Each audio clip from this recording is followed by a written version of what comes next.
PWNcast.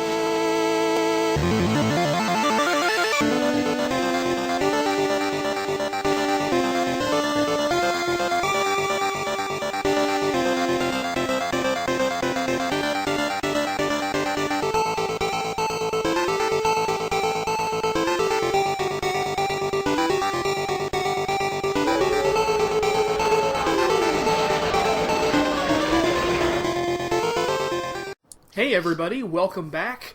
Another episode of PWNcast, and tonight I'm joined by a special guest who is not Derek, and it's not Pat. So, by the way, rip in peace, Derek.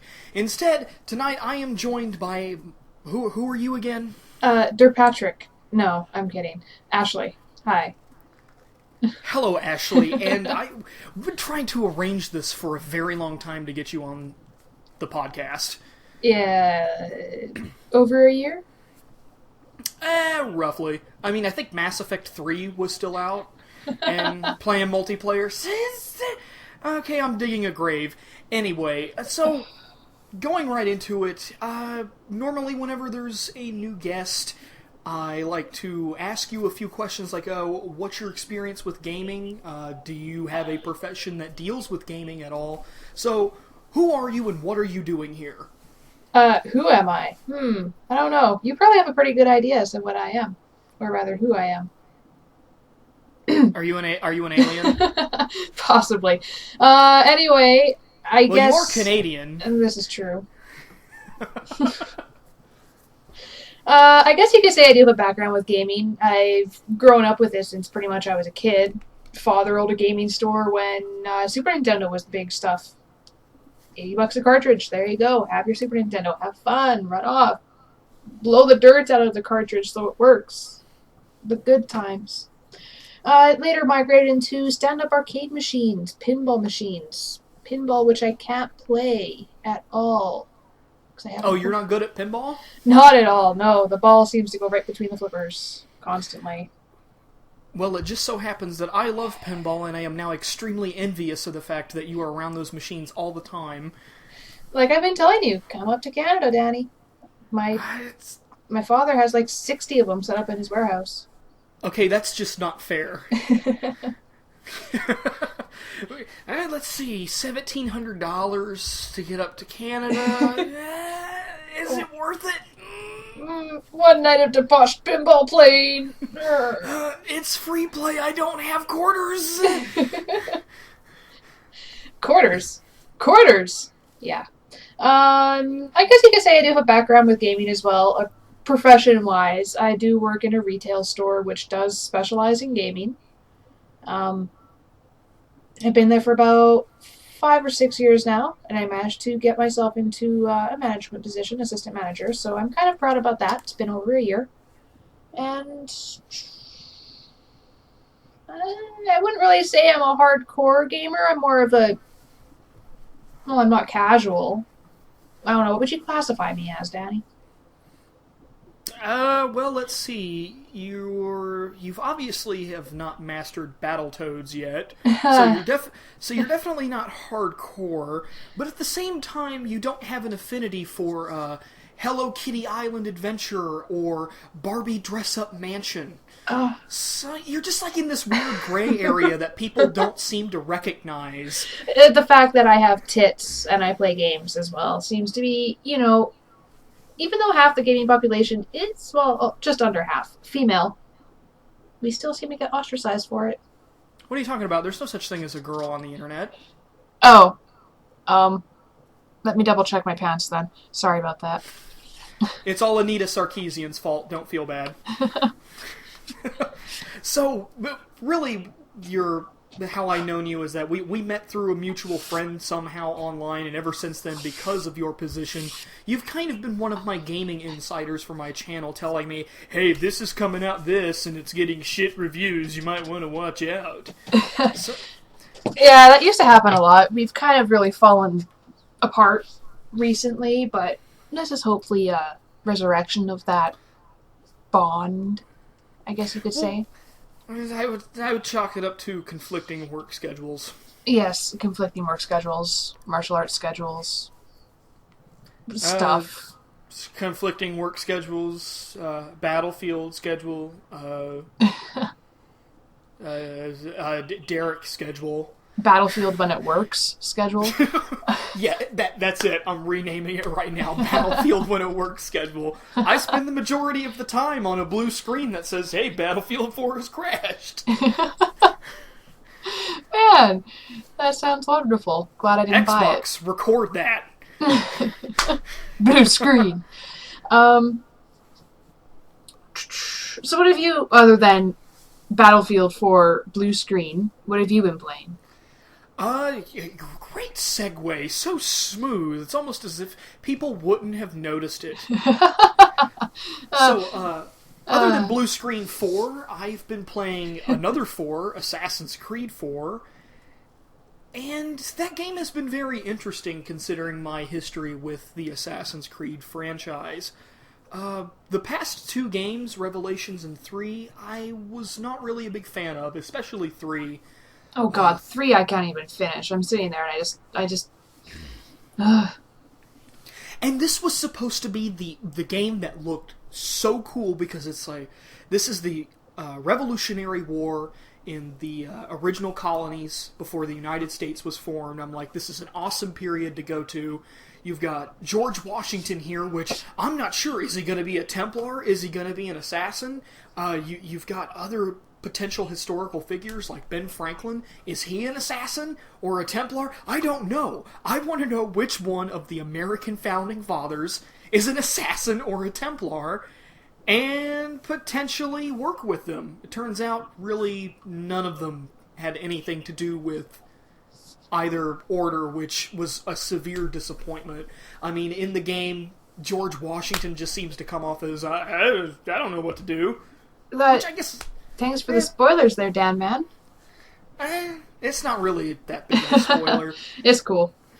God, freaking George Washington. I know the guy is not the best. In fact, I think he's probably one of the worst figures of the Revolutionary War, considering how his military track record is just a shining example of ineptitude. But anyway, going away from George Washington, Pirates Creed 4...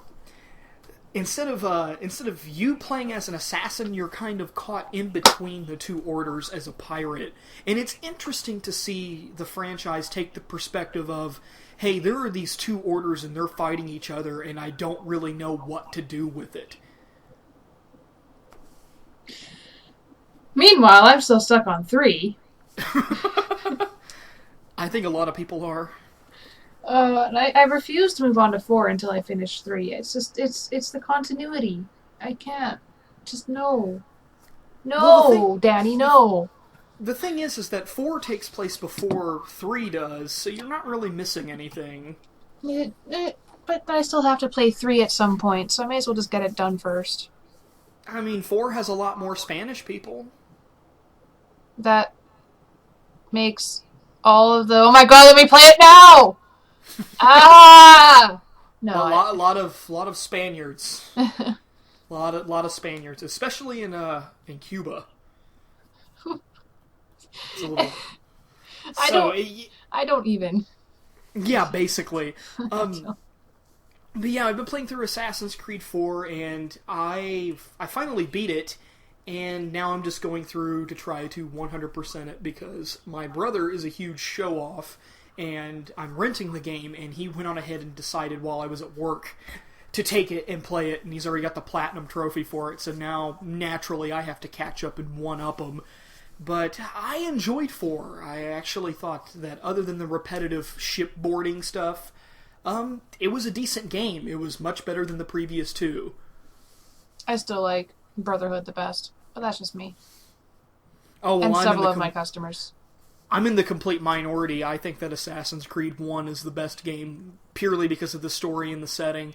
There's something that happened in the first game that you don't get anymore. And I don't think a lot of people notice it. Because if you remember back in the first game when you were to start an assassination contract, you would always go to your assassin bureau in the city, and you would get instructions on who to kill, where they would be, what you need to find out. You don't have that anymore. In fact, I'm not even sure if 2, Brotherhood, or Revelations even mention an Assassin Bureau. Maybe Revelations. I didn't really get one in 3. There are bureaus in 4, but they're not really a part of the main storyline. I completely didn't even realize that. Yep, exactly. You have this nice expository dialogue before every assassination contract on who you were about to kill and why they are a bad person. Now all I get is a nice little paragraph of text that tells me, this person hates slaves. He's a slave driver, and da-da-da-da-da, and he's like, he hates black people. Go kill him. That's pretty much it. And it used to be like, there used to be contracts in the first one where this person has done horrible things to my family, and I want to see him bleed. I want to see his arms ripped limb from limb. This dramatic dialogue. And now it's just a paragraph of text. Well then, that escalated quickly and then went to nothing. Pretty much. Also Lego Marvel. Oh, right. We were talking about what you're playing. Oh, yeah. Assassin's Creed. Yeah. Oh, wait. Marvel? Yeah. I think you were telling me before Lego Marvel was just a really good sit-down-and-play game. Didn't really have to invest a lot of time if you didn't want to. No, it's a lot like the previous Marvel game, not Marvel, but previous Lego games where it's just kind of a, it's a game where you don't take it seriously.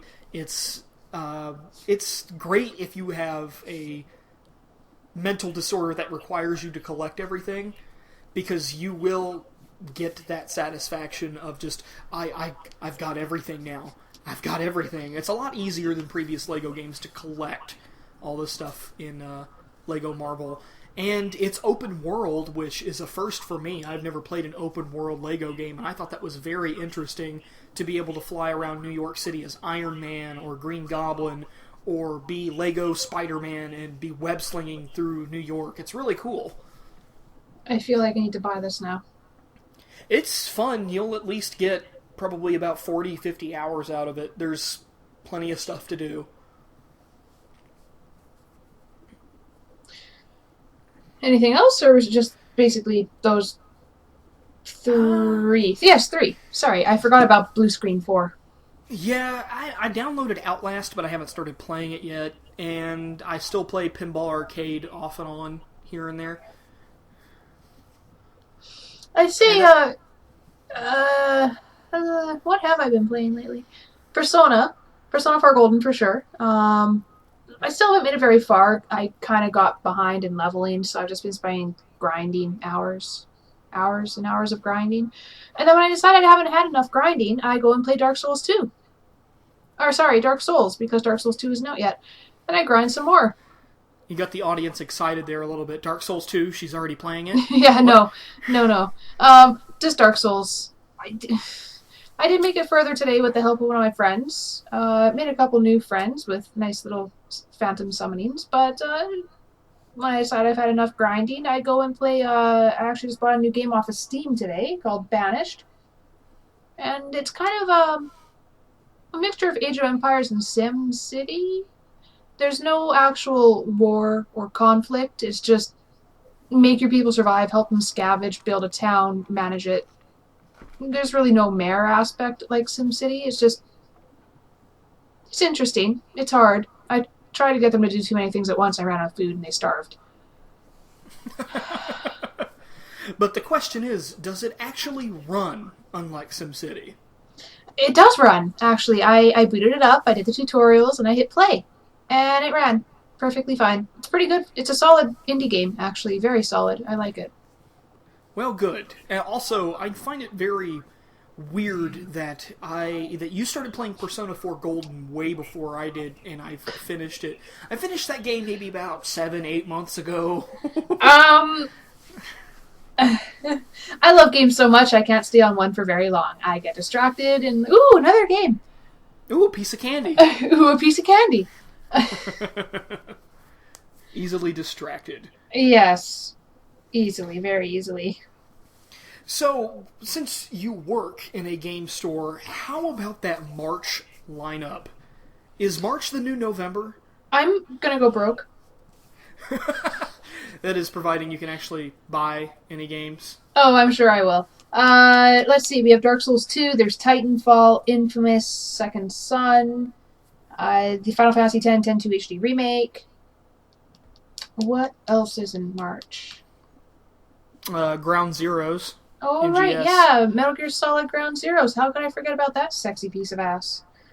No comment from Daddy on that, because he completely agrees. Big Boss is in his 50s. That's all I'm going to say. Still a nicer piece of ass than most people.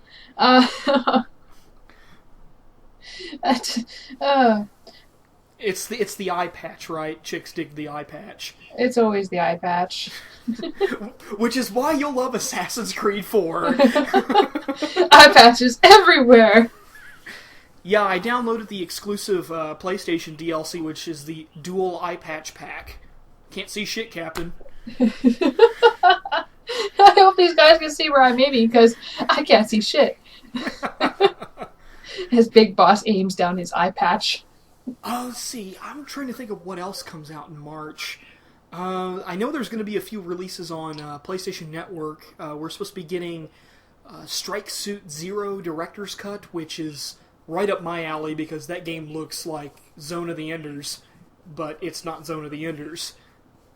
And I love Zone of the Enders a lot. So. I've also not beat Zone of the Enders. You need to play that game. Welcome to Worst Gamer Ever right here. More like I can't commit gamer. You know what game I committed to at Platinum? Far Cry 3. There you go. Okay, I'll give you that. I to be fair, I didn't platinum that game, but I got a lot of stuff done in it. It was a very fun game. It was extremely fun. For whatever reason, I have games with, like, stories 100% better than Far Cry 3, but I just couldn't put that game down. It was like crack. I had to skin every single animal I came by. I couldn't stop. Danny, I couldn't stop. It was like 3 a.m. I just kept playing. I had to work at 6. Just kept playing. Yeah, I had a moment like that with Fallout New Vegas. I pretty much spent all of last summer on the PlayStation 3 to platinum that. And I went in knowing that this game did not work on the PlayStation 3. It's Bethesda. Bethesda never works on Sony. Derek was sitting there because over the summer we pretty much hang out over at his place, Vince, Derek, and myself, and we game. And they're sitting here and they're watching this version of Fallout where the frame rate would dip to horrific levels. The game would crash constantly, and they ask me, "Why are you doing it?" I go, "It's an easy platinum." It's an easy game to platinum. I bought the Ultimate Edition for $15 and spent the whole summer trying to 100% it. And it got bad. It was horrible. Man, that's like Dark Souls and Blighttown. Oh my god, I hated Blighttown. It's just as soon as you go into Blighttown, you're greeted with horrible frame drops. Frame drops everywhere. It's The thing is that I've never really played too much into Dark Souls. I played Demon Souls, but I didn't really get into Dark Souls too much. See, Demon Souls I didn't make it very far, but I also had no idea what the fuck I was doing. I just kind of wandered around like a headless chicken, and then that's my experience with Demon Souls. So back on track to review games, ever. Yeah, but back on track to games that are coming out in March. Titanfall is probably the biggest title coming out in March. Probably the most anticipated. That, and I'd say I want to kind of say Infamous, but the numbers just aren't backing it. So would you say that Titanfall has a lot of pre-orders in your store? It has a decent amount. It's been picking up now that the date is getting closer and people have been playing the beta. Surprisingly, I haven't touched the beta. I think the beta's actually closed now. Yeah, well, I turned on my Xbox One today, and it updated. But once it was done updating, I didn't feel like playing it anymore. Fair enough. So I played Dark Souls. Which, I've had... I guess this is kind of a side tangent. We can kind of talk about the Xbox One a little bit, because that's one of the reasons why I wanted to have you on the podcast, is because I have a PlayStation 4, my brother has a PlayStation 4, my friend Vince recently bought an Xbox One, and I had a little bit of time to tinker around with it, not really too much hands-on, but other than that, my friends are primarily PC gamers. I think one of my other friends bought a PlayStation 4 as well. So, really, it's... the people I associate with are stacked against the Xbox One. And with what little hands-on that I've had with it, and we'll probably touch on this a little bit later when we get to a topic about Metal Gear, I don't really know how I feel about the Xbox One. I'm probably going to get one down the line, but there are a few things that I want them to fix before I buy one. There are a couple things that I wouldn't mind having them fixed, but I have no doubt that, it'll happen, if not firmware updates, software-wise, when they come out with later models. So far, I've been pretty pleased with mine. I'm not going to argue with free, to be honest. But, it's been pretty solid. I've had maybe a couple instances where my Kinect didn't want to listen correctly to me whenever I was speaking to it, and it didn't want to turn off. It seems to have worked itself out. If not, I'm gonna keep a close eye on it just in case I happen to have one of those faulty Kinect sensors, because I've noticed that seems to be the major issue. But you've seen the Kinect in action. We've Skyped a couple times with that, and the Kinect itself is grades above the older Kinect on the 360. Like, this Kinect makes that look like child's play. It's a joke compared to this new one. Well, see, the funny thing about the brand new Kinect is, since you mentioned the Skype test call, the Kinect obviously did not want to center itself on your face. No, it was too busy looking at my Borderlands box.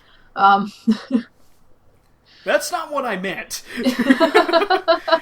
If by Borderlands box you mean a part of the female anatomy. Yeah, apparently that Kinect trumps 2.0 is perverted. It trumps the face. It doesn't help that I find my gaze drifting to that area too. God damn But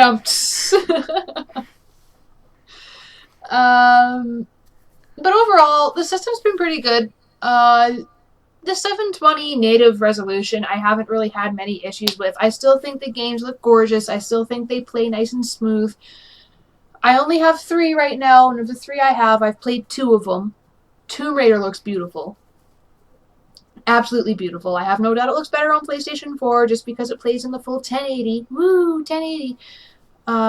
But I've still been highly impressed with how it looks on my Xbox One. Dead Rising looks like Dead Rising. But the number of people that you can have on the screen at any one time, just... the 360 would never be able to handle that. And I can still plow a car through it and not have any issue with frame rate. So... The car actually shows decent physics in terms of how it reacts. But the physics in the game itself are still a little wonky. I mean, it's Dead Rising. You can't expect perfection. I mean, it is Capcom that we're talking about here. This is true. Which have not been in my favor for maybe about over half a decade now. So, but that's a topic for another day. It's not really on the slate for tonight. Michael Bay 6. Yes, that's... yeah. Resident Evil 6, directed by Michael Bay, produced by Jerry Bruckheimer. Yeah, it's... God, like... But the thing, going back to the Xbox One that I really wanted to talk about was the controller. I don't know how I feel about this controller. Maybe it's just because I'm, at this point, too used to the DualShock 4. But I think it's a great controller. Don't get me wrong. I don't think it's this like, coming from the guy that was all, "Ooh, Microsoft, Microsoft, Microsoft," when I first met you, and then you're like, "Fuck that, I'm getting a PS3." Yeah, because I just sat down one day and I'm like, why should I have to pay them money to watch Netflix? Well, Now you're why? doing it with your PlayStation 4, so you haven't really escaped that loop. Well, that's not behind a paywall on PS4. No? You don't have to have a PlayStation Plus membership to watch Netflix. Oh, I didn't realize that. No, The that's more only you to play know. game. It's only to play games online. Huh. The more you know. Which I guess the thing is, I never really could complain about PlayStation Plus, is because they give me so many games a month across now, what, 3 platforms. I can't really complain about that. It's just a Oh, good no. bargain. I'm a PlayStation Plus member, and I'm staying a Plus member. The amount of games I've gotten out of it just already paid for the membership itself. It's insane.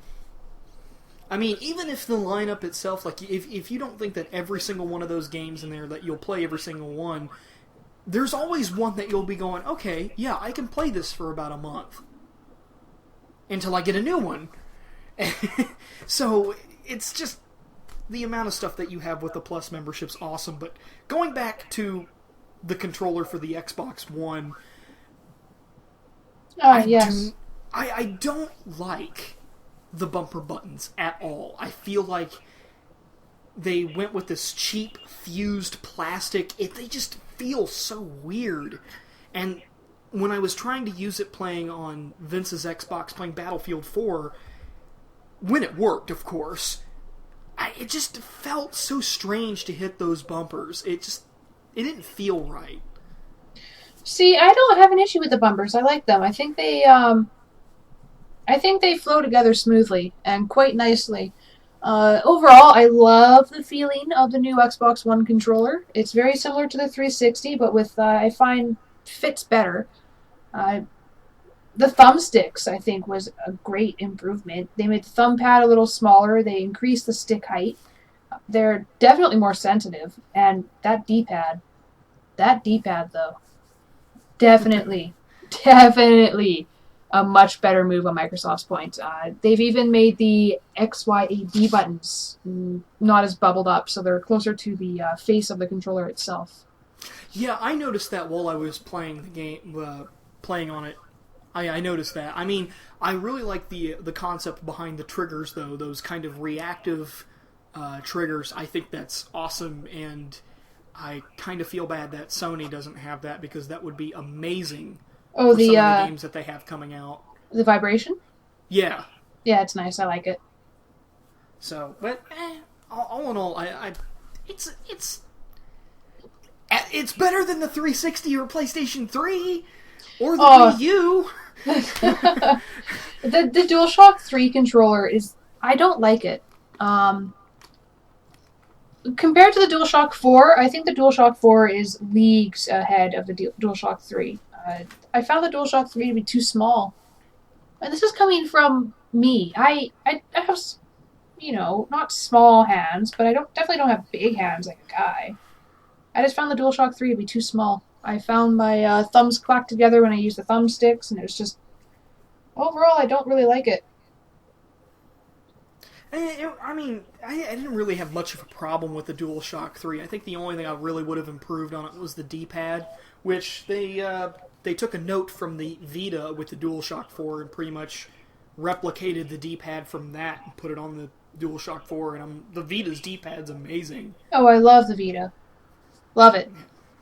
Which a lot of people seem to not like the Vita, and I think it's awesome. I think it's an awesome handheld. It has a lot of potential. Sony and third parties just need to tap into it a little more. I understand Sony's using it as a companion for their PlayStation 4, but they need to release more for it. I know third parties definitely need to start picking up with it, which I've noticed they have been. There's, God, I hope the games that I've seen coming out in Japan hit North America. It's very, I'd say, unlikely, because it's a very niche market. But, they've been making a lot of visual novel, anime, manga-based games lately for the Vita. Action-wise, visual novel-wise, and I want them to come here. You probably saw it. I tagged you in it. Persona 4, Dancing All Night. I want that game. I need it in my life. I need it, Danny. I can't wait for Persona 5. I need all of those Personas. There's like 4 or 5 Personas set to come out in Japan this year. I need each and every one of them. See, the Vita is suffering from the same problem as the Wii U. I mean, there are a few differences here and there between how they market it and things like that. But the problem with the Vita is I feel Sony really isn't marketing it too well. The same could be said for the Wii U. The problem with both of them was that they came out and everybody is like, is this just a new version of the Wii? Is it the same? Is it different?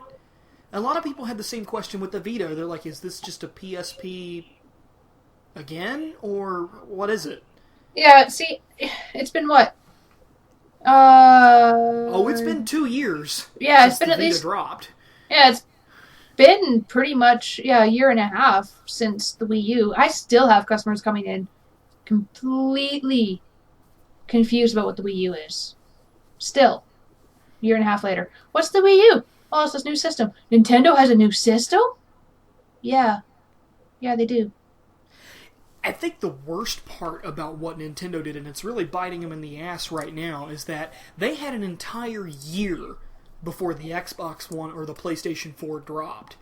And they could have taken advantage with that and going, okay, we've got a brand new type of Mario game, we've got a new Zelda game coming out, we got a Smash Brothers game coming out. They could have done all of that in the first year if they would have planned it correctly, but they didn't do it. They didn't come out with a set of killer software that makes it this awesome product that people want to buy. I will buy a Wii U, but first they have to put a Zelda game on it. Until then, I'm not picking one up. See, I broke and I bought the Wind Waker one just because I like the pretty labeling on the gamepad. Have I played with it a whole lot? Not really. Do I regret the purchase? Somewhat. But I know once the games finally do come out, at least I'll have a Wii U already by the time it does come out. See, that's another thing that's deterred me from getting a Wii U is the tablet controller. I'm not too big on that. I don't think that's a very good idea. I just want, a regular controller with 2 sticks and buttons and triggers. I don't want a giant screen that I have to look down at and then look at my TV and look down at. And I don't want that. See, I've played with it a little bit. It's not that bad, but yes, I completely understand. They basically brought the DS to not being portable. Yeah, and that's kind of the same thing with the 3DS. I've thought about getting one every now and then, but again, with the 3DS, I'm waiting on an announcement for Majora's Mask 3D, and then if there's a limited edition bundle, I will buy it. Yeah, see, I did the same thing with that. I'm like, 3DS? Zelda bundle? Gold stuff on it? Yeah, I bought that. 3DS XL? Triforce? We managed to get a refurb one in at some point, so I bought that instead and saved some money, and I keep buying stuff I don't need, Danny. You have a problem. Yes, I do. See, the problem is that you work in a game store, and you like video games. Therefore, you earn money at said game store, just to put money back into the game store to pay your paycheck again. Yeah, I'm paying myself. You are gaining no money. Not at all. Just tears. Just tears. So yeah, that's really my only gripe about the Xbox One, that, and I can tell graphically that there's a difference between the two new consoles. I can, but unlike what a lot of people on the internet have said, it's not super distracting. No, not at all. At this point in time, it's not super distracting. But I can't say the same for down the road because I've already started to notice this. 1080p, 60 frames on PlayStation 4, 720p, 30 or 60 frames on the Xbox One. Yeah, it'll all depend on the frames, but the stuff I have hasn't looked bad yet. So Um, I don't know why people. I know you're a resolution person. I know you need resolution in your life. Me, I really don't care. As long as the game runs and I can play it and I'm happy with it, I'm typically pretty fine.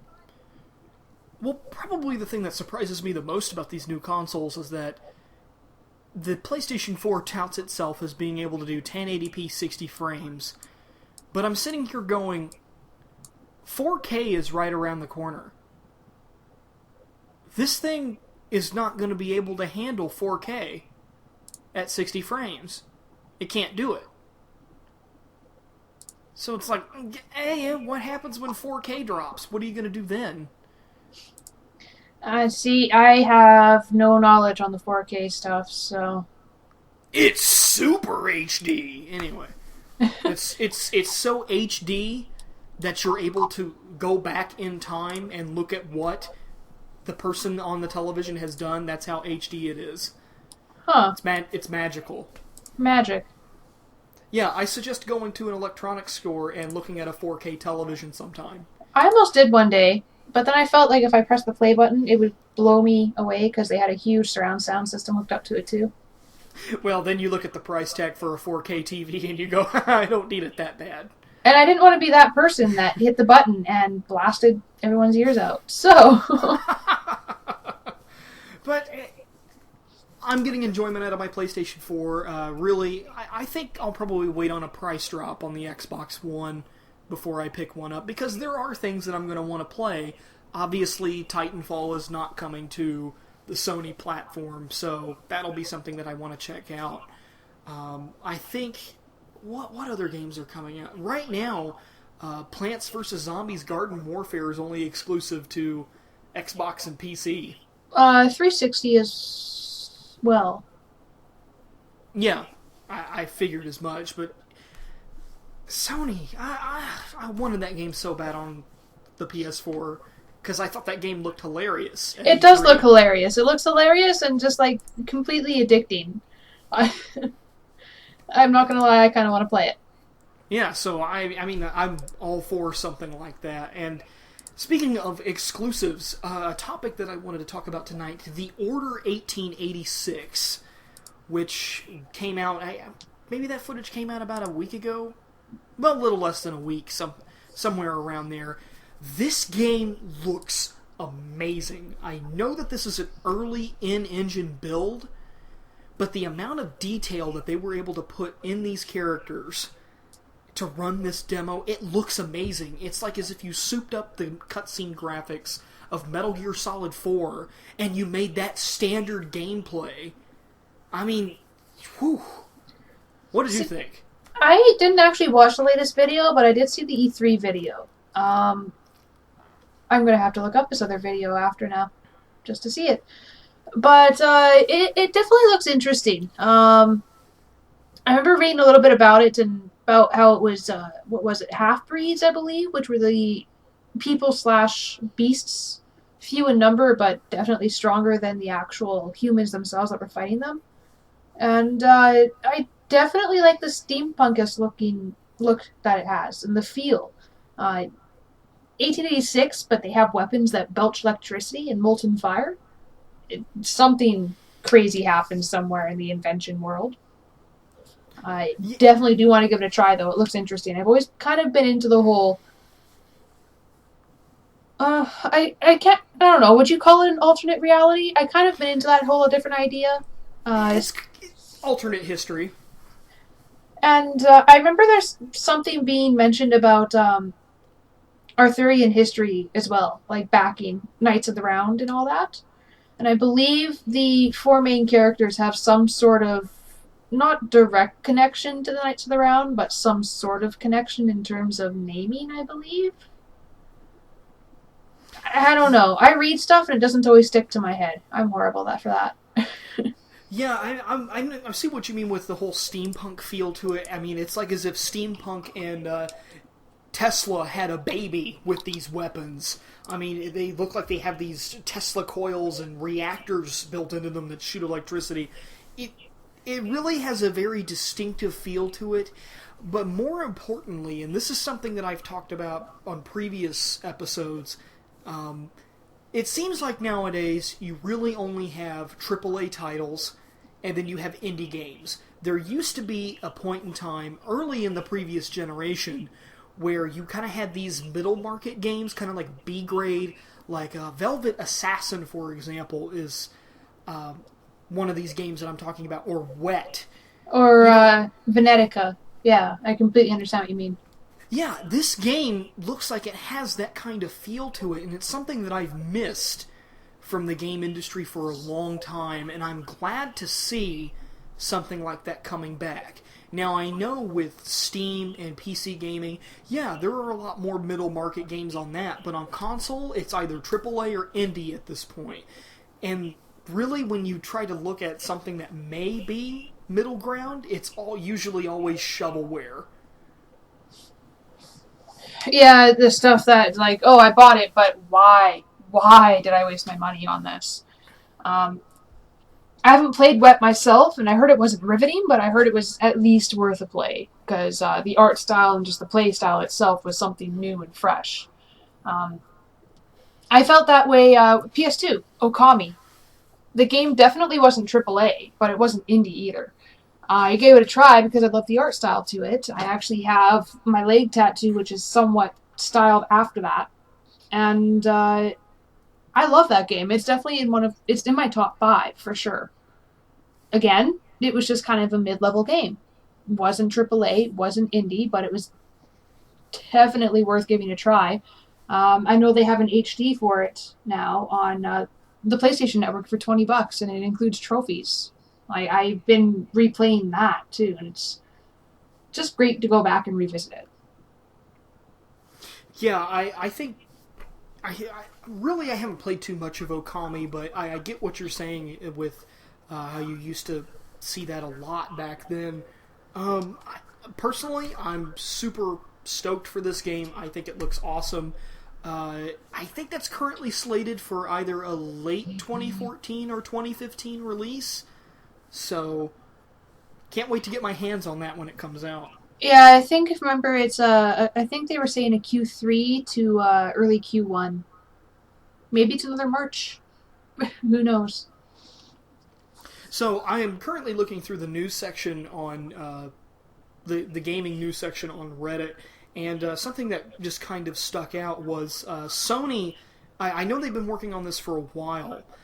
Something to compete with the Oculus Rift. Apparently, they're going to announce it in March at GDC.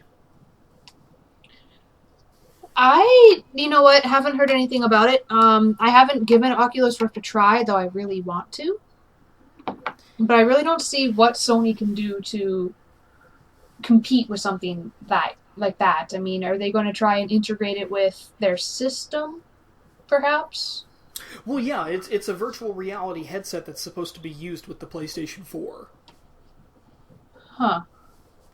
So, I mean, I can see probably playing games like Minecraft through this headset would probably be something like that, or maybe even first-person shooters somewhere down the line. That's really what Oculus Rift is trying to go for as well, and it's going to be interesting to see because the Oculus was, I believe, a Kickstarter that was funded, and it was a very successful Kickstarter campaign.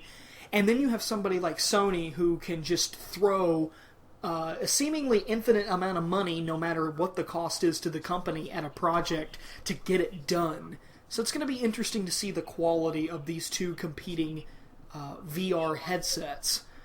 Personally, to me, the more competition, the better. I've always felt like that was something that's always good for us, the consumer, when it comes to gaming. I completely agree. Competition just forces the other companies to strive to be better than the other company. I've had quite a few good in-depth talks with Sony representatives and Microsoft representatives, and while Sony, before the release, was talking to me, said that, yeah, right now they are ahead in numbers. And this was, I think, shortly after the system's released, but none were in stock anywhere. They said that, no doubt about it, Microsoft was going to gain ground in terms of sales and support. And he said, but that's not a bad thing. He's like, I'd rather have them right on our heels then not at all. He's like, because that'll just cause us, Sony, to strive to deliver better stuff for our consumers. And of course, that's going to in turn make Microsoft do the same thing for theirs. So having that good, competitive, friendly competition never hurts the industry. Like, it's only going to make it get better. And it's going to drive up sales in your store. Oh, yeah. I can always... Honestly, with virtual reality headsets, I've used the Nintendo Virtual Boy before. I can no longer see the color red. No, I'm just joking. But, I've seen demos of it, and it's something that I'm going to have to try out before I buy anything like that. Because I'm not sure if I would be able to handle it. I mean, I may make a few holes in my wall or something like that, or fall over something. Yeah. So, it's going to be interesting to see how these headsets work. I mean, but don't get me wrong, it sounds really cool. I can't wait to see these things in action. See, when I think virtual reality helmet, I go back, like, I watch a decent amount of anime. I go back and think of Sword Art Online, where they have virtual reality helmets, and they lay down on their bed, and basically it runs off of, I believe, neurological signals. So if you want your character to move forward, you think it, and so on. The thing that has me slightly terrified now is that the first season of this show, the creator of the world that they go into makes it so they can't log out, and then he makes it where if your character dies in game, your virtual reality headset sends a small, almost kind of microwavable wave through your brain and kills you.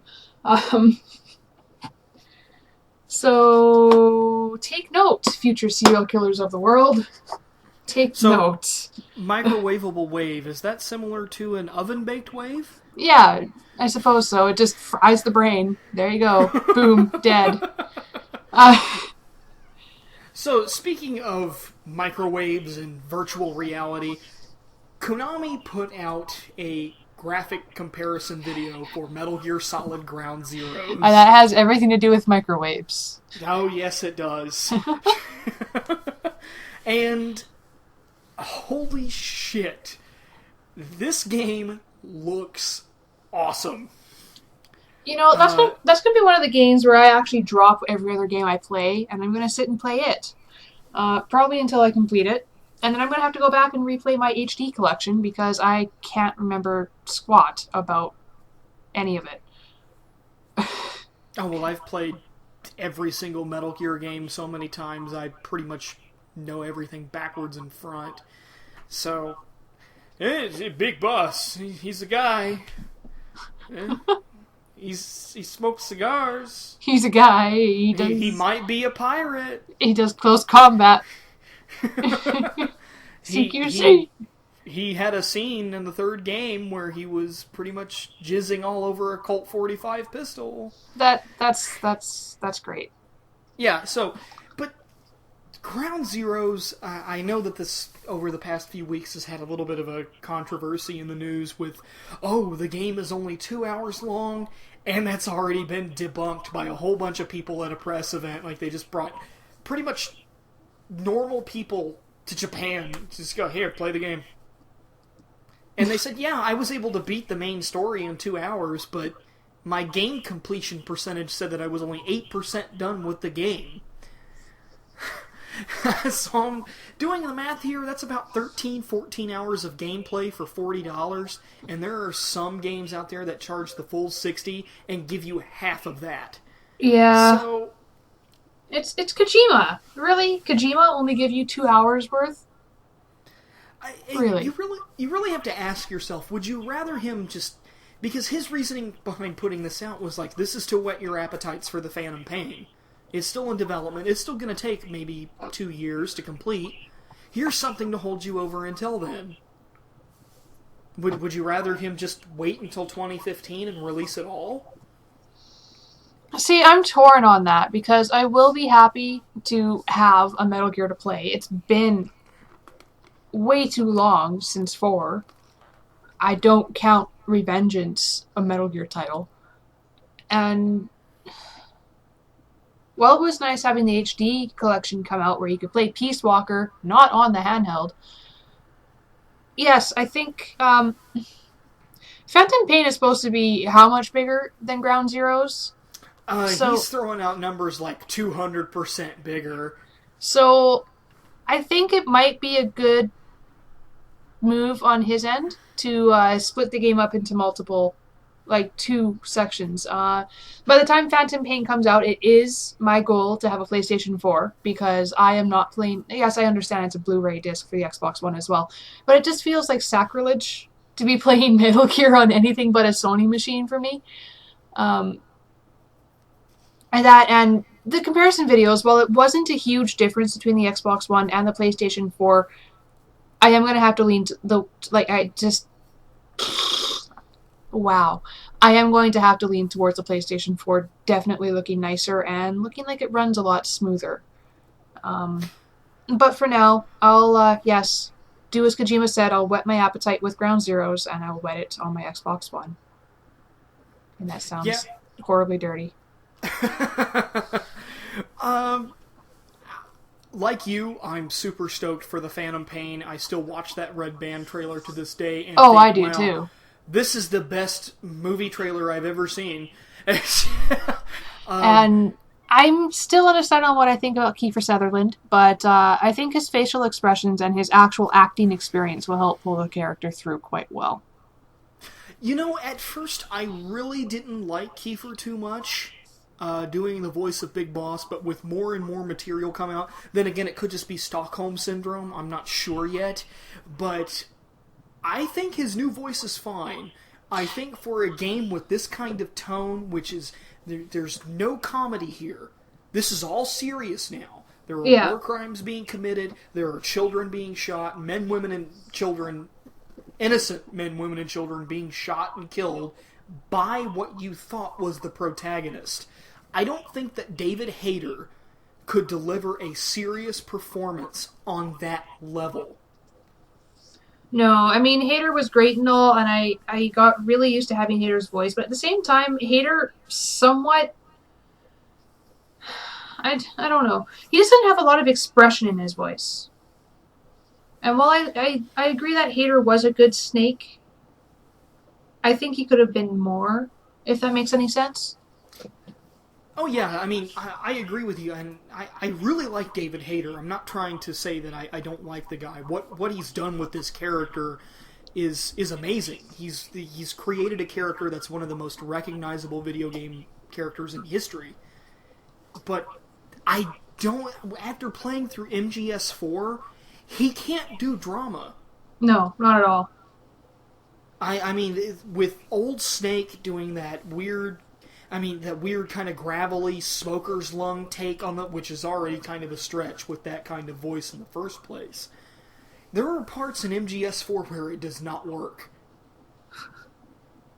And then he tried to do the same thing in Peace Walker. And that's what kind of bothered me when I found out that Metal Gear Solid 5 was in the works, and I thought Hayter was going to do this. I'm like, okay, so he's going to take the old Snake voice, and he's going to put that onto Big Boss for the Phantom Pain. And I don't think I really would have liked that. See, yeah, I don't have a whole lot of... like I said, I completely forget half of the story and history of the Metal Gear series, which is why I have to go back and play my HD trilogy, or just have you sit down and school me. But yeah, I'm used to him being solid Snake, not Big Boss. Not Naked Snake. And it's entirely plausible that somewhere close to the end of the Phantom Pain, because we know how Kojima is with twists, David Hayter could be in this game. And he could be Solid Snake. We don't know. We won't know until the game comes out. It is a possibility, and if it is happening, Hayter's staying very quiet about it. Very, very, very, very quiet about it. Oh, he's doing like the exact opposite of being happy about this game with Kiefer in it. He's been like, I am the true Snake. There is no other. There can be only one Snake. There can be only one. Yeah, he chops off Kiefer Sutherland's head. But, the only thing that I didn't really like about Kiefer Sutherland's performance was that, and I'm pretty sure there's probably going to be an alternate take for this in Ground Zeroes, but when Kiefer Sutherland says, "Kept you waiting, huh?" he delivered that it was a weird delivery. Yeah, kept you waiting, huh? Kept you waiting, huh? Like, what, huh, what? Did you just, not space out any of those words? Kept you waiting, huh? This is the way a Newfoundlander talks. But the game's going to be awesome, and graphically it looks amazing. Which brings up something else about the Xbox One that I wanted to mention that I've noticed with games that are on both platforms. I don't know what it is about the Xbox One, but I find that it doesn't do darker colors as well as the PS4. It's probably to do with this slightly weaker GPU. Yeah, it's sometimes it's pretty distracting, and it was really noticeable in this demo, especially with shadows. It's something I've definitely noticed with side-by-side comparisons of Xbox One and PlayStation 4 with Tomb Raider. I found that PlayStation 4 had darker blacks. I'm not sure if maybe fiddling around with TV contrast would be something that would solve that issue. I highly doubt it, but I've definitely noticed it as well. Yeah, but I think we can both agree that the way to play Ground Zeroes is on a next-gen, or I should say, the new generation of consoles. Oh, yeah, no doubt. This game is not being built for last generation. It's being built for this generation. The pictures themselves, not just the videos, but the pictures are proving that. They look blown out, grainy, without detail. The thing that really surprises me is that Kojima says that the Phantom Pain is going to be on the 360 and PlayStation 3, and I'm just looking at him going, why? How many discs is that going to be on the 360? Oh, it's probably going to be 4 or 5. It has to be. That's not even worthwhile. I wouldn't be surprised if the Phantom Pain is 2 Blu-ray discs on the Xbox One and the PS4. In fact, I hope it is, because that just means, hey, more game for me. Yeah, oh god, that game's gonna chew up a lot of space. I just realized that. That's why I'm eventually going to swap out the hard drive inside my PS4 for a 2 terabyte, so... Now, did they make that as accessible as the first generation of PlayStation 3s, or do you still have to open the system? You still have to open the system, but it's a lot easier to open the system than the PlayStation 3. This one, all I have to do is, you know that kind of glossy black section of the PS4? Yeah.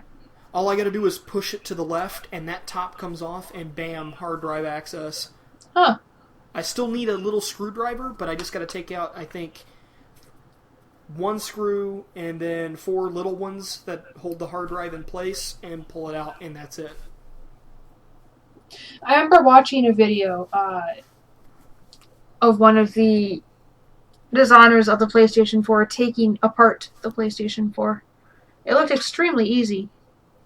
Oh yeah. Yeah, this, unlike the PlayStation 3, which kind of had a few hidden things here and there, which is kind of like, oh, I didn't... Okay, so I gotta do this, and then this one's just pop the cover off, and there it is. See, I haven't looked in to see what I have to do with the Xbox One for that. For now, I'll just run with the 500 gig. Well, I believe that Microsoft have made it so that way you still have to use their own proprietary hard drives. I wouldn't be surprised. But I also wouldn't be surprised if within the next year they come out with okay, here's a 1 terabyte or a 750 gigabyte hard drive that you're able to put inside your Xbox One. So, I mean, that wouldn't surprise me at all. I wouldn't be surprised if it's a 750. So what they do, a 250 and a 320 for the 360? Yeah, because they never did a 500 for the 360, did they? No. Yeah, I think so. I know they did it with the PS3, but yeah.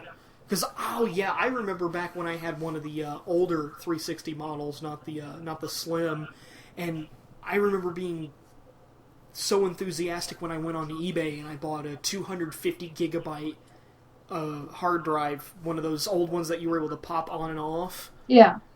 And buying one of those for like $60.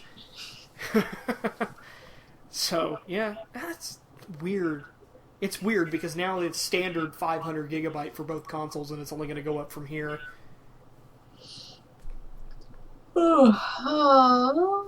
So, anything else to touch on for the Metal Gear comparison? Not really, other than if you're playing this on the PlayStation 3 and 360, I deeply apologize. Yeah, just don't. I'm gonna flat out say that on the 360 and PlayStation 3, Ground Zeroes looks like shit. It does. I mean, it still looks great compared to other games, but just no. Just no. So, moving on, Square Enix, the company that you know that I totally love. Oh, you love it so much. Sarcasm. They once again decided to talk about a Final Fantasy VII remake again. Surprise, surprise. And that's probably the perfect reaction, a yawn. Because that's exactly how I felt when they were touching upon this again. I'm like, okay. I believe YouTuber Alpha Omega Sin probably said it best. Shit or get off the pot, Square Enix. Yeah, if they keep doing that much longer, their balls are going to sag, they're going to get wet. It's not going to be nice. Yeah, it's just... I don't know why... I mean, I can understand that making a remake from the ground up, it takes a lot of resources, it costs money. But Square Enix, you need that money because 13 has not sold well at all. All 3 games have just been nothing more than declining sales. I mean, I actually saw somebody last night try to defend the first Final Fantasy 13 game saying, well, it sold 6.6 million copies. 6.6 million? Square Enix was pissed off that Tomb Raider only sold 24 million copies. Okay, and that's what their words were, only 24 million. 24 million is a lot. It is. And that's pretty much a great big profit for a AAA title, considering that Tomb Raider was rumored to cost anywhere from $250 to $300 million to make after advertising and all this was all said and done. This was a really big AAA title. It introduced new technology, and 24 million copies, and that's not counting the definitive edition. Yeah, the definitive edition, which, on top of that, still sold quite a few to people who had bought it on previous systems, I guess. Yeah, and then somebody wants to say, well, 13 was successful, it sold 6.6 million copies. Well, following the same logic, no, that's not selling well for Square Enix at all. Now, if they were to remake Final Fantasy VII, even though I don't like Final Fantasy VII, I can already tell you that this game would fly off the shelves. Oh yeah, you'd have all the people coming back to buy it, whether they liked it or not, because maybe it'll be better this time around.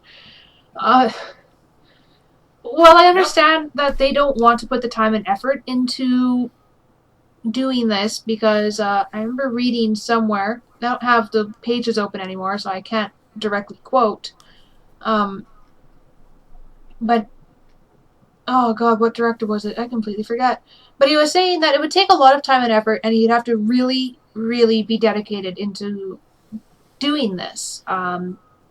He threw some crazy amount of time out there saying it would take at least 10 years to recreate Final Fantasy VII. I don't see that taking 10 years. Yes, it would take a lot of time, but I really don't think it would take a whole nother system cycle. Yeah, and this whole thing about Square Enix not having manpower has always been... I've always looked at that and I just call bullshit. Because Square Enix, say what you will about them, say what you will about their games and the quality of them, they still have studios under their belt that they can outsource to. I mean, they got Crystal Dynamics, who made Tomb Raider. They've got Eidos, which they can outsource to, who did Deus Ex.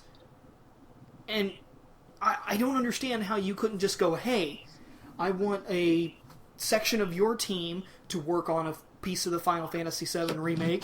You work on this piece, and then you have a primary team over here doing this. It's dumb. They're sitting on a pot of gold, and they're not going to take it. They could remake 7, 8, and 9, and I'm sure that they'd just be raking in the cash. Yeah, I agree. That right there, you just have a trilogy of games that would just fly off the shelves. Even though I don't like 7 that much, I'll still buy the game. I'll buy it to check it out. Oh yeah, lots of people would. They'd either buy it because they played it before, or they'd buy it to check it out because they've never played it and didn't want to spring and, get a PS3 to download it or find an overpriced PS1 copy. Yeah, I've... Even though I don't like the 13 games, I don't like them at all. I think that they're probably some of the worst installments in the Final Fantasy franchise. I don't want to see Square Enix go under. Because they also made Final Fantasy IV, Final Fantasy 1 and 2, 5, which is my favorite Final Fantasy game. They've made a whole bunch of good games. And they hold on to a few IPs, which if they were to make new installments in those IPs, again, they would be making a lot of money. I'm looking at you, Chrono Series. Mana. Yeah, Mana. That's the one that you were talking about. It just astounds me that they adamantly refuse to give the fans what they want. Oh, but everybody wants Final Fantasy 13-4. What was it that I saw on IGN? Oh, yeah. Lightning goes to the Wild West. And Final Fantasy 13-5, Lightning comes out of the closet. They seem intent on making sequel after sequel after sequel of the same not popular, unselling game. I'm almost wondering, 10 and 10-2. 10-2 is what started the whole 13-2, 13-3, 13.3.14. Yeah, it's just, I don't understand their business model right now. I don't understand why they want to shove 13 down our throats. I mean, didn't they say at E3 that I think one of the character designers for 13.3, didn't he say that in order to kind of get more people to buy the game, I mean, I'm not taking this exactly how he said it, but what he was getting at was that, well, we increased Lightning's breast size. Okay, why would you do that? Because boobs? Because you want to try to bank on a female or male audience, depends on what your preference is, to play this game, to buy this game because the title character is sexually appealing. Now, this has happened before. Lollipop Chainsaw, Dead or Alive, Soul Calibur. Yeah, Soul Calibur. What was the other one? Oh, you did it already. Dead or Alive. For some reason, I thought you said Dead Rising. I was like, what? Yeah, what else? Wet was somewhat in that as well, though she wasn't as scantily clad. Okay. But the fact that it was, a female assassin that still showed quite an authoritative figure over top of the figures that she fought against still played on this dramatic sexualization of a female character. But that's going a completely different direction, and one that I don't really want to get into. Yeah, I don't know what they're doing over there at Square Enix. They just get their heads out of their asses. You want to know what they're doing? They're doing the what the fuck is a Sonic? Yeah, pretty much. Except this time it's like, what the fuck is Final Fantasy? Oh, it's this game where we fight monsters, right? Right? And then they come out with side shit like Dissidia. I don't want a Final Fantasy fighting game. I don't. It's not what Final Fantasy is. If I want to play a fighting game, I'll play Injustice or Mortal Kombat. Oh, Mortal Kombat. Yep. Pretty much. So that's pretty much all the topics that I have for tonight. Unless you have something to add. No, not at all. Compared to the first one that we did, that completely didn't work because your mic is a derp. You ruined the illusion. You ruined it. They weren't supposed to know. They weren't supposed to know. No. Well, you can always edit it out. I'm not gonna edit shit. I'm too lazy to do that. Click! Yeah, I know those feelings. I'm adamantly against censorship. Censorship. Yeah. If you say something stupid, people should know that you said something stupid. You say something awesome, people should know that you said something awesome. I say stupid shit all the time. Yeah, like how Tally is not best romance in Mass Effect 3. Because it's all about the Liara, Danny. Which, case in point, going back to the bigger breast theory, Liara got a lot bigger. I think just about every single female in the Mass Effect franchise is like, hey, you know what's really cool? Breast implants.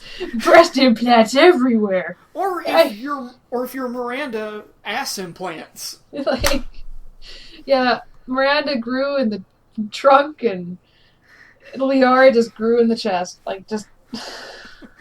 Well, Liara hit puberty and... She hit puberty at like 200 years old. All hell breaks loose. Holy shit. Miranda just needed some more implants to make herself more perfect. I think the same thing happened to Tally, too. Like, I don't... I guess you could chalk that up to maybe it was EA going, well, you kind of need to make these people a little bit more, attractive. And that's where the Guido came from. Wait, Cortez? No, not Cortez. Oh, I know who you're talking about. Yeah, the guy I can't think of because Vega. I detest him so much. Yeah, because it's like, oh, you're here at the beginning of the game. I'll never see you again. Later. I don't like you. Or the freaking person they put in there from IGN. Oh, yeah, that's right. They put Jessica Chobot in there. God, she was hideous and scared the crap out of me. I'm just like, can I have Legion back? She's like making subtle hints that she wants to get with my character. I'm like, no! No. Go away. Definitely one of the biggest fails of that franchise was including Jessica Chobot in Mass Effect 3. Take your battle tits with you. Go! God, battle tits. God damn it. But no, seriously. Why did Legion have to die? This is bullshit. Legion is my bro. Didn't your Tally die as well? She jumped off a cliff and I'm just like, I don't know why you did that. I saved your people. Okay. I can't take it anymore. And then Legion turns around and goes, well, I'm gonna die now too. So in one cutscene, my Mass Effect girlfriend and my best friend die. See, I saved Tally, but yeah, Legion just peaced out. He didn't have to die. No, he didn't. He didn't have to die, and it's complete bullshit that they're just like, oh, Legion's gonna die, and there's nothing you can do about it. We are one, but when I die, we are none. According to the plot, I can't transfer to another body.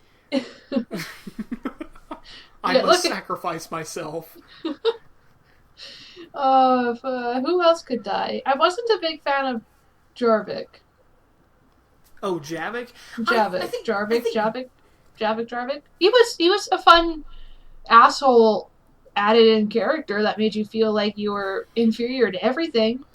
He shouldn't have costed money. He should have been included with the game. There's no excuse for him being DLC. Oh, mine was with my game. Well, yeah, I mean, I bought the super duper collector's edition too, but for other people out there, they didn't have that fortune. I tacked on so many day one DLCs with that game on launch. So many. Yeah, because that's just bullshit that he was taken out of the game and put in as DLC. Well, that's EA for you. Yeah, pretty much. Which, hey, EA, can you get Battlefield to work? Yeah, please? all of your taking away your online pass. Starting to really wonder. I mean, it's not a platform issue because the game doesn't work across all platforms. It's broken on everything. Yeah, I was going to review Battlefield 4, and at this point, I'm just not even going to bother because I'm not adding anything new to the pile of people saying this game doesn't work. Blue screen 4. So, yeah, you don't really do anything gaming online. You don't do anything on YouTube or anything like that at all? No, I do have a YouTube account, but it's mainly to stock my various subscriptions, to be honest. I have dabbled with the idea of possibly starting a little bit of a side channel of sorts, but I haven't quite settled on that yet. Well, here's the reason why you should, and this is coming from somebody who's been doing gaming videos for about 2.5 to almost 3 years now. Girls always get hits because they have boobs. And my Kinect likes to point that out quite frequently. Exactly. So you already got a prerequisite to get money. There you go. And I freaking hate it. I hate looking at some of these thumbnails and things like that and seeing, quote, girl gamers, end quote, who are showing off their breasts with push-up bras in the thumbnail. And it's like, oh, you have 3 million hits. Oh, that's nice. Too bad your content is shit. See, yeah. I don't understand those people. I just don't. But quite possibly, I'm not sure if I want to sink the money into buying equipment for that, to be honest. I'll have to weigh the pros and cons first, and if it's even worthwhile. Between being at work and going to my martial arts for almost 10 hours a week, sometimes more, I don't really have a whole lot of time. Well, to be perfectly honest, you are in a perfect position to do things like game reviews and stuff like that because of where you work and how you get access to all this behind-the-scenes stuff and talking about it. And you have a perfect advantage. You have a better advantage than I do. Well, I can help you. Sometimes you get information on the backroom politics of publishers and things like that, and how sometimes they bullshit retailers, and how sometimes they're awesome to retailers. Oh, like, you want to know why the PlayStation 4 camera is so damn hard to come by? I don't know, to increase demand? Sony, this is coming from the representative I spoke to, Sony saw the backlash that Microsoft got for bundling their Kinect with their system and making it a mandatory purchase and therefore increasing the price of the system. So Sony decided, you know what, we'll sell our camera separately. And by the looks of it, since people are having such a big fuss over the camera with the Microsoft system, won't sell very well anyway. So they just didn't make a whole lot because they thought the demand wouldn't be there. They are literally down in production because they didn't make a lot to start off with, because demand is a lot higher than what they thought it would be. It basically came back and bit them in the ass for assuming. Yeah, because I was going to buy one of the PlayStation cameras in case I wanted to stream on the PlayStation 4, and really I should have picked one up when I had the chance, because now I think on Amazon they're selling for $180 a pop through independent vendors. Yeah, so because of the backlash that Microsoft got, Sony figured theirs wouldn't sell that well, so they didn't make a whole lot. I have no doubt that they're going to be sending out mass amounts for sale soon. I'm assuming that they're just stockpiling and waiting till, let's see, Japan had their release yesterday for their system. They're probably going to be waiting until Japan calms down a bit with their system release. Well, I remember reading an article saying that when it comes to system availability, because I know in this month they tried to put a little bit of a surge of restocking, but they're kind of down again until April, which is good. I'm glad that both Sony and Microsoft are selling consoles. In fact, I've seen numbers where they talk about they're pretty much neck and neck. So They're pretty damn close. Sony, I have no doubt, has probably pulled ahead a bit, especially after this weekend. Just because of their Japan release. yeah, But because the Xbox One is not going to sell in Japan. It's not going to at all.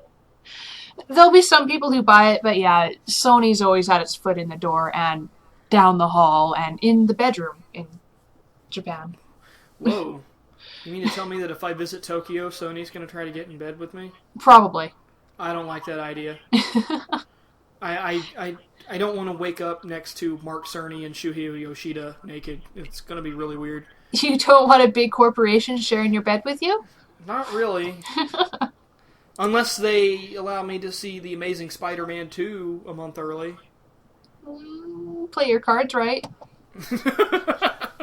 That's a completely different division, though.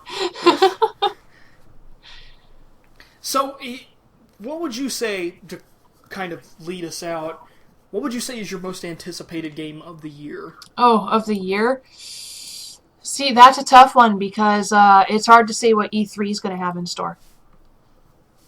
This is true, but I mean, just out of the stuff that's been announced.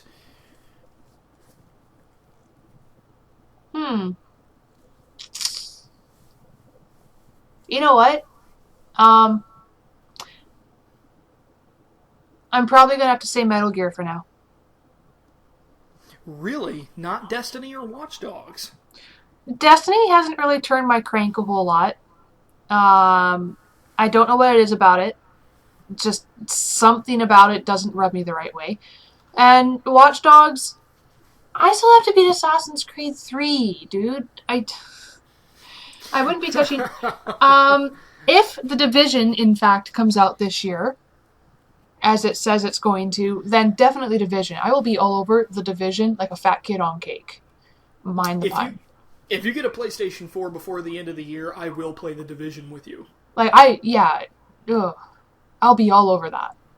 Yeah, and I will take you up on it. I'll take you up on that because I actually heard that the PlayStation 4 has party chat now. Yeah, it does. Yeah, that's a thing. I actually found out that I can use my really good microphone that I'm recording with right now. I can use it for party chat on the PlayStation 4. So I'm like, oh, I have a better microphone than anybody else on PSN right now. Oh. Because that shitty earbud thing that they gave out with the PS4, that's a piece of junk. Yeah, with their newest firmware update, though, the old Sony headsets on the PlayStation 3, like the surround sound ones, apparently do work on the PS4 now. Yeah, see, I wouldn't know because I don't use any of those. I really don't engage in chat online. I just use the headphone port on the bottom of the controller to just kind of have a surround sound thing going on because I have awesome, awesome headphones for listening to music. So, same thing for Blue Screen 4. When it works, it sounds amazing. Blue Screen 4. Pretty much. It's even in a blue case. This is true. Blue case, blue screen, blue tint on the cover. It's like it's trying to tell me something. Don't buy me. So, since you don't really have anywhere that people can follow you, I'm just going to go on ahead and shamelessly plug everything that I have. You can find this podcast, my gaming material, on facebook.com/phantasmmaskgaming, all one word. You can follow me on Twitter at MetalCouch, and you can find me on PSN at, Phantasm Mask. See you on Blue Screen 4. I don't know. And I think probably next week I'm going to start a brand new Let's Play. I recently did GoldenEye, kind of like a revisiting thing, just to test out my new capture card, and since that's all working fine and dandy. I'm going to play one of my favorite N64 games of all time, which, after looking on YouTube, doesn't really have any footage whatsoever. So I'm excited. Is it your mom? No. Sorry, couldn't help it. Well, that's because you're 8, right? Yes, I'm 8. Yes, exactly. You sound just like an 8-year-old. And now I am going to jail. I'll see you on the other side. All right. Everybody have a good day, good night, whenever you may be listening to this. And for God's sake, download this and take it on the go. Find it in the link in the description of this video. You download this podcast and take it on the go. Until next time, bye. Ciao. PWNcast.